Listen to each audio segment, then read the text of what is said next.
Pourquoi on dit que les poissons travaillent illégalement? Parce qu'ils n'ont pas de fiche de paie. Ah ah ah, tu l'as celle-là ou pas?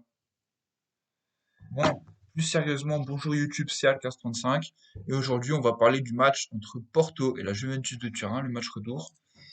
Donc, let's start to the cost de composition d'équipe. Voilà, on va commencer par Porto. Donc, qui jouait en 4-4-2, donc avec Marchesino au goal, moi que je ne connaissais pas, hein. Pour moi, il a pas eu grand chose à faire. Mais voilà, intéressant. Sanoussi à gauche, connais pas. À droite, Manafa, connais pas.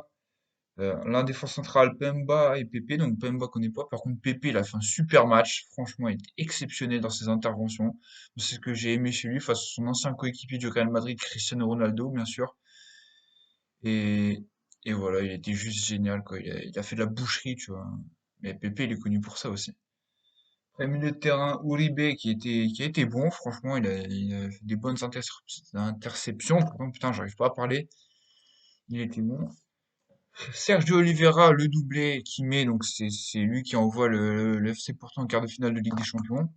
Moi que je ne connaissais pas avant et franchement, je l'ai bien aimé.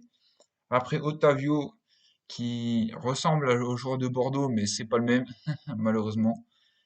Corona à droite, Tecatito Jesus Corona, bon, on l'a plus vu au bar qu'au match, hein, comme la bière Corona. Et voilà. Et après, on pointe Taremi qui s'est fait exclure à la 60e minute, je pense. Enfin, je vous le dirai plus tard dans la vidéo, mais c'est à peu près ça. Et Moussa Mariga qui a fait aussi un super match, l'international malien, je pense. Malien, hein. Confirmez-moi ça dans les commentaires, ceux qui savent. Donc, la Juventus maintenant, ils ont joué en 4-4-2 aussi. Donc, au goal, Wojciech Szczesny, voilà, un Polonais, hein, représente. Après, donc, à gauche, on avait Alexandro, le Brésilien, qui a fait un nombre de centres aussi, comme son compatriote de la droite. Je vous dirai qui c'est plus tard. Après, la défense centrale, donc, Demiral et Bonucci. Demiral, il a été un peu frileux, hein, sur le match. On sait pas, enfin, sans se mentir, quoi, voilà. Et Bonucci, franchement, Bonucci, il était bon dans les duels, et franchement, j'ai trouvé qu'il avait fait un très bon match, même si malgré son perdu. Donc à droite maintenant, le pendant droit, pardon, comment il s'appelle, Alexandro. Donc Juan Cuadrado, Colombiano, je sais pas ce que c'est comme ça qu'on dit, mais voilà. Le milieu de terrain, Arthur et Rabiot. Rabiot qui a marqué aussi, on verra ça plus tard dans la vidéo, qui ont fait plutôt un super match. Arthur, moi j'ai bien aimé ses passes. Franchement, je l'ai bien aimé. Après, à droite, donc pour moi, il n'était pas à son poste. Aaron Ramsey, the Proud of the Wales. Il n'était pas à son poste. Pour moi, c'est vraiment un milieu récupérateur. Voilà, moi, j'aurais mis Quadrado à sa place et Ramsey en milieu récupérateur. Même si je pense qu'ils l'ont fait, Pirlo l'a changé en cours de match. Et après, en pointe, Alvaro Morata inexistant, on l'a pas vu non plus. On l'a pas vu. Et Cristiano Ronaldo, bah, on l'a vu trop peu. Et quand on l'a vu, c'était quand soit il était vers son but, soit il était vers ce milieu de terrain, quoi. Donc, on l'a pas assez vu. Surtout, il a fait des passes, il a pas essayé de tirer, quoi. Il a fait jouer ses coéquipiers. Donc, voilà. Donc voilà, maintenant Porto, donc que des joueurs de seconde zone, hein, presque on l'a vu, hein, sauf Marega, Pepe et quelques bons joueurs comme Oliveira. Donc voilà, après on va pas se mériter, hein, ils avaient Olympiakos et l'OM dans leur groupe, hein, franchement, tout le monde aurait pu se qualifier en huitième de finale, hein, même le FC Metz, hein, pour le coup, là, voilà, donc on va partir maintenant pour ce résumé. Donc la première minute, frappe d'Uribe, les Italiens se sont urinés dessus, hein, sur une frappe d'Uribe. Bon, voilà, deuxième minute tête surprenante de Morata, hein, même si on l'avait pas vu à part cette action. Bel arrêt du gardien, franchement, ça c'est un très bel arrêt que j'ai eu.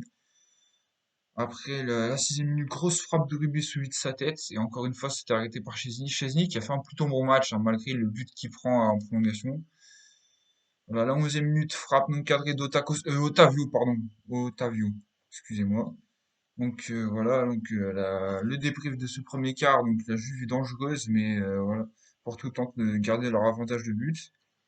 Beaucoup de centres et d'actions, mais voilà, il y a pas de but.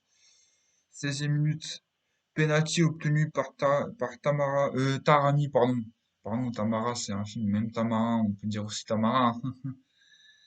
Et voilà, donc le but d'Oliveira, à 18e, 1-0 pour Porto, contre le cours du jeu, hein, elle sort le purin du jeu. Ouais, bref, la 23e frappe de Porto. Oui, oui, je connais pas tous les joueurs, mais bon, qui regarde les matchs du championnat portugais ici, hein? Voilà, qui? Hein? Excusez-moi de pas connaître tous les joueurs du FC Porto. Voilà, je plaide coupable. Enfin, non coupable. Voilà, 24e frappe d'Otavio, encore lui, hein. La 25e reprise de volée de Zanzuni, je sais pas quoi, là. Zeidou.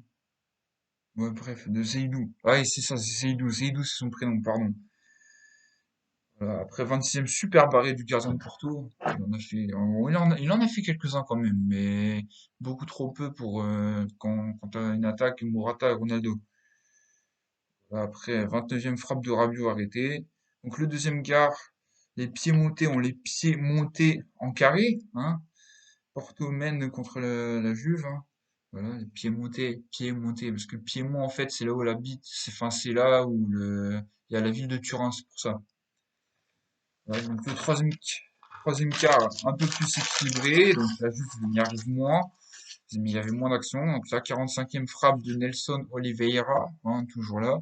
La 48e, voilà, là il y a eu un peu d'espoir pour la Juventus, parce que c'est le but de Fernando Chiesa, enfin, ou Federico Chiesa, pardon.